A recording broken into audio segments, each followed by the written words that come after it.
Assalamualaikum warahmatullahi wabarakatuh. Saya Fitri Hamdia dari kelas PAIS semester 3 untuk memenuhi tugas pengantar sejarah pendidikan Islam. Pada abad ke-17 ada sebuah bangunan yang bisa dibilang kiblat dari arsitek modern pada zamannya, namanya Goa Sunyaragi dan terletak di kota Cirebon. Kompleks goa ini memadukan beberapa gaya arsitektur, yakni Indonesia klasik, Timur Tengah, Tiongkok kuno, dan Eropa. Menempati area seluas 15 hektar juga diselimuti suasana mistis. Dahulu, kompleks ini digunakan sebagai tempat bersemedi dan olah kanuragan oleh para sultan serta prajurit kerajaan Cirebon, karena dulu juga pernah dijadikan sebagai tempat untuk mengatur strategi perang melawan penjajah Belanda. Sejarah asal-usul berdirinya Goa Sunyaragi ini memiliki dua versi. Yang pertama, cerita turun-temurun yang disampaikan para bangsawan Cirebon disebut Caruk Kanda. Ialah taman sari yang dibangun untuk menggantikan persenggahan Giri Nursaptarengga yang fungsinya berubah menjadi area makam Raja-Raja Cirebon yang kini disebut Astana Gunung Jati. Versi kedua, Carubanagari, yang ditulis tangan langsung oleh Pangeran Arya Carbon pada tahun 1720. Karena versi kedua ini merujuk pada buku peninggalan masa lampau yang lebih bisa dipertanggungjawabkan kebenarannya, maka para pemandu wisata pun lebih memilih versi kedua untuk dijadikan sebagai acuan. Belum diketahui secara pasti seperti apa bentuk asli Goa Sunyaragi, karena tidak ada gambar cetak biru yang dapat dijadikan panduan saat melakukan renovasi.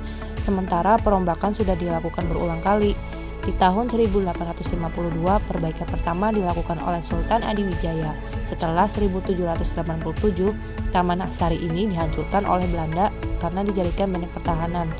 Renovasi yang berikutnya melakukan adalah pemerintah kolonial Belanda di tahun 1937 sampai 1938. Perubahan yang dilakukan tersebut memang memperkokoh kondisi bangunan, namun di lain pihak telah membuat kondisi bangunan semakin jauh dari kondisi saat pertama kali didirikan.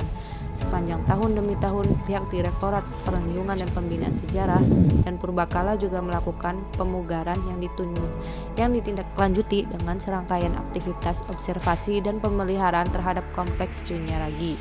1997, pengelolaan goa ini oleh pemerintah diserahkan kepada pemangku keraton Kasepuhan. Revitalisasi tersebut melakukan renovasi terhadap bagian-bagian tertentu dari Goa Sunyaragi. Selain dapat menikmati keindahan serta keunikannya, juga untuk merasakan suasana mistis yang terpancar dari 12 bagian yang ada di kompleks goa tersebut. Kedua belas bagian tersebut adalah Bangsal Jinem, Kompleks Mande Kemasan, serta 10 goa, yaitu Goa Pengawal, Pandekamasang, Simanyang, Tangsa, Petang, Arga Jumud, Padangati, Kelanggengan, Goa Lawa, dan Goa Pawon. Konon, bagian luar kompleks goa ini dulu dihiasi dengan ornamen-ornamen keramik Cina. Pengaruh Tiongkok juga dapat dilihat dari adanya kuburan Cina yang sebenarnya bukanlah tempat untuk memakamkan seseorang, melainkan sebuah monumen yang dulu digunakan sebagai tempat berdoa oleh para pengawal dan pengiring putri Cina yang diperistri Sunan Gunung Jati.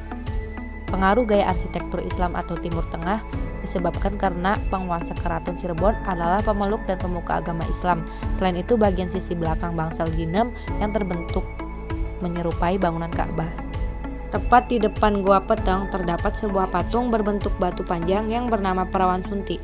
Konon katanya mitos di sini setiap perempuan yang menyentuh patung akan dijauhkan dari jodoh. Terlepas benar atau tidaknya, sebenarnya hanya replika, karena patung yang asli saat ini tersimpan di salah satu museum yang ada di Belanda. Bangunan paling megah di kompleks Sunyaragi ini berfungsi sebagai tempat peristirahatan Sultan, dan di mana dahulu Sultan mengawasi prajurit-prajuritnya saat sedang latihan perang. Demikianlah ulasan mengenai sejarah Goa Sunyaragi. Berikutnya ada beberapa manfaat dari kita mempelajari sejarah. Pertama yaitu mengetahui kejadian masa lalu, tentu jelas. Dengan belajar sejarah, kita bisa mengetahui kejadian-kejadian yang tidak bisa kita alami sebelumnya. Yang kedua, bisa kita jadikan untuk sumber inspirasi untuk kehidupan sekarang, atau bisa juga sebagai sumber edukasi kehidupannya. Lalu menjadikan sarana hiburan yang membuat kita menjadi tidak bosan, seperti kita mendengarkan kisah-kisah masa lalu, kemudian kita berkunjung ke museum-museum yang akan tentu lagi merasakan suasana sensasi saat kita hidup di zaman tersebut. Ada lagi sarana mengenal lebih dekat, yaitu dengan kita belajar mengenai sejarah dengan bangsa sendiri maupun bangsa-bangsa lain. Sejarah mengajarkan kita untuk memahami masyarakat dan bangsa sendiri dan juga mengenal bangsa-bangsa lain. Lalu yang terakhir, menjadikan panduan moral masa lalu. Bukan sekedar waktu yang terlewati begitu saja, melainkan berisi pengalaman-pengalaman baik buruk hidup manusia. Sekian, terima kasih.